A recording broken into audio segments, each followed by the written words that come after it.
water. Napaka-importante ng water and I'm sure we're all concerned about this. But did you know, kami mismo, 6 years na po kaming hindi bumibili ng bottled water para sa pag-inom. Diba? Yung every time bibili ka ng 5 gallons, tapos itataob, tapos pag naubos, papalitan na naman. So, it's really, medyo inconvenient. So, we discovered this and sobrang nabilib ako. So, our company partnered with Barrier Philippines. So, Mapicon is now the exclusive distributor of Barrier products in the Philippines. So, ito pong picture gives us safe drinking water, purified water na walang kuryente, gravity lang, walang installation masyado, no? So, marami pong models ng pictures na nakikita ninyo. I'll explain this in a bit, but mag-umpisa po tayo dito sa bagong-bago, no? Let's unbox this one. So, pagka dumating po sa inyo na naka-box, okay, tatanggalin po ninyo sa box, and you have this picture. It comes with 3 basic parts, no? Medyo pare-pareho po lahat yan. Yung lid or the cover, ayan, tatanggalin nyo sa plastic. So, ito po ang takip niya. Pagkatapos, yung pinaka-container ng contaminated water o yung tubig na mula sa gripo, hindi pa pwedeng inumin. Ito yon.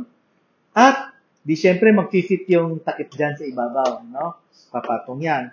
At, yung mismong pitchel. So, tanggalin po natin sa kanyang container. Medyo maganda ang pagkakabalot nila dito. Yan. No?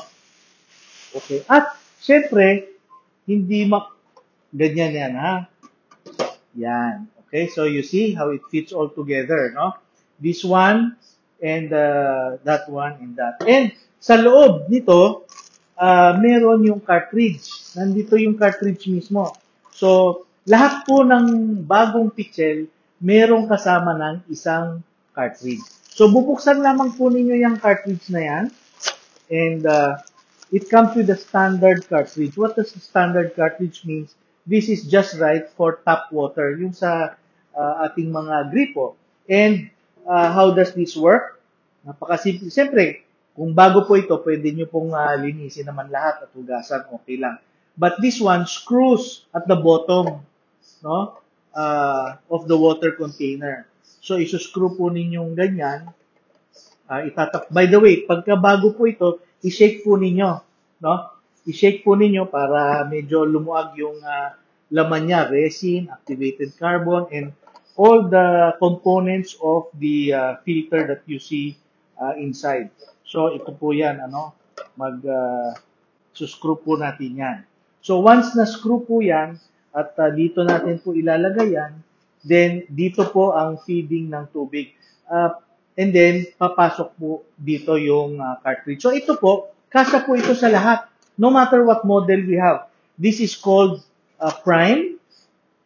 No? This is Smart. This is Fit. Merong Mika. Marami po kayong makikita sa greenovations.com.ph na website. Tingnan niyo lang po ninyo. Ang pinagkaiba ay ito, yung takip. Ganyan, no? Tatanggalin niyo yung takip para i-refill ng tubig. Di ba?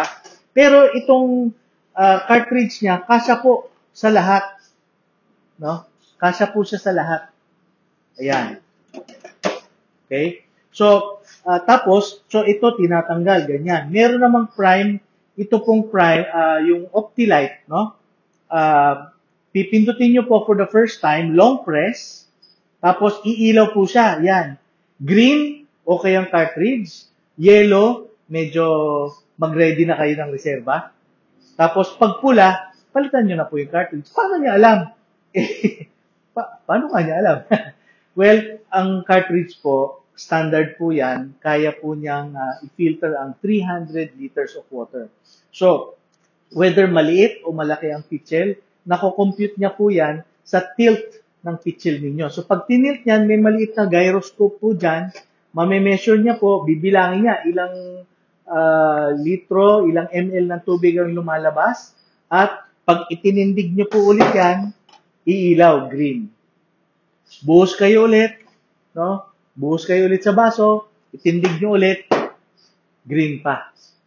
Kung ito ay 1 litro, matatansya niya more than 300 times. Kung ito ay 1.5 litro, itong Smart, o 2 litro, itong Grand Mio, ayan. So, mabibilangin niya po yung 300 liters. Pero, tingnan na po natin ito, no? How does it work? Itong iba, merong opening dito. Diretso lang po yan nilalagay sa gripo. Pag inon nyo po yung gripo, hindi nyo na po tatanggalin yung takip. Magkakaroon na ng tubig yan. Ano? Hindi katulad nito, tatanggalin nyo mismo yung takip. Ito, ganun din ang prinsipyo. No? So, nagkaiba lang sa mga model, sa mga klase ng pitcher, pero pare-pareho lamang po yan na nakaka-filter ng tubig. Ngayon, wala naman po akong gripo. Let this represent contaminated water. No? Pang demo, kinulayan po natin yan para alam ninyo na ito po yung hindi pa na-filter na tubig. Ilalagay po natin dito yan. And pagka fini-filter na po ito, the average time is around 5 to 10 minutes per liter. Paano nyo malalaman kung ubos na? Siyempre, yung mga may ilaw, high-tech kayo. Abangan nyo lang yung ilaw. Pero paano yung mga walang ilaw? The rule of thumb is, if it takes more than 20 minutes para ma-filter yung 1 litro ng tubig, palitan nyo na po yung cartridge. Ibig sabihin, nabara na yon, may mga dumi na yon, no? Palitan na. Approximately, one person, kung halimbawa ikaw ay mag-isa lang, 1 taon na po yung 1 cartridge. Kung 4 kayo sa pamilya, 1 quarter po. So, quarterly lamang po kayo. So, ibig sabihin, pag bumili kayo nito, 3 ang laman ng 1 box ng nitong standard cartridge, then more or less 3 quarters po yan kung 4 kayo sa pamilya. So, just do the math kung mas malakas kayo magkonsumo o hindi. So, ito, habang nagsasalita ako, nakikita nyo na po yan, yung contaminated water, yung kulay blue, nasa itaas, tapos fini-filter niya dito sa ilalim, clean water na po yan. Pwede na po nating mainom yan. Now, we have a special product. Ito po ang tinatawag na Alka Plus. No? Pareho po itong standard and Alka Plus cartridges ng Barrier dito sa Pilipinas. Registered po ito sa FDA. As a matter of fact, this is the only registered pitcher filter na ganito. No? Anong ibig sabihin ng Alka Plus? Ang pH po niya ay nasa upper limit allowed by the FDA. No? Yung mga nag-offer ng, alkaline water, 9, no? A pH of 9, ganyan. Ay hindi po ina-allow ng FDA yan kasi may limit ang FDA. So, yung pinaka-ceiling lang niya na 8, ganyan, no? 7.5, 8, bibihira na po, hindi na po sila papayag pag lumampas ka ng 8.5.